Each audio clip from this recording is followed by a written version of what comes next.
evoluciona el país. L'evolució de política dels darrers temps a Catalunya del sud, ja que estem al nord, per matisar-la, doncs penso que hauria d'anar bé per tots en el sentit de, jo com a arquitecte i urbanista i com a andorrà primer, Andorra ha seguit la seva via i penso que Catalunya, després de molt temps de poder donar orientació de països catalans que poder era un sentit, és a dir, pretendre, penso, independitzar-se com a nació, com a estat, si la majoria de catalans creuen que ho han de ser, doncs penso que tenen dret a ser-ho. Doncs aquest fet d'esperar que tots els territoris dels països catalans sumessin un sol, penso que era poder teòricament realitzable, però pràcticament és impossible. Per tant,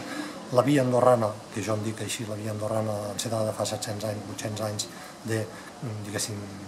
per derivacions històriques i processos que porta la vida, s'ha consagrat com a estat des de fa 20 i escaig d'anys, com a estat de dret. Per tant, és la via que primer cadascú fa el que pot, la història ens porta per camins diferents, i si Catalunya hi ha d'anar, jo penso que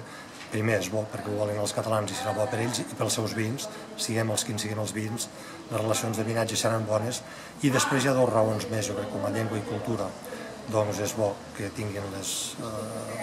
són la major part on hi ha més densitat de catalans és a la Catalunya del Sud, i per tant que ells siguin forts i puguin tenir polítiques d'estat respecte a la llengua i a la cultura, que això ens ha de beneficiar a la resta. I després penso que també hi ha un altre factor que l'hauríem de considerar i que se'n parla poc, que és que diuen que el món a venir, ja com a urbanista, no comptaran tant els estats com les grans ciutats i els grans centres metropolitans i tota la regió de l'entorn. Per tant, que Barcelona pugui jugar a la carta de ser capital d'un estat i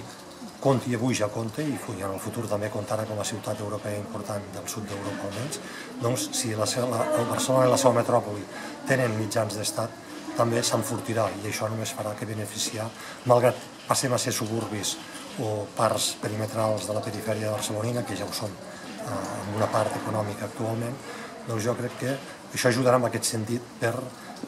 comptar dins de la realitat del món.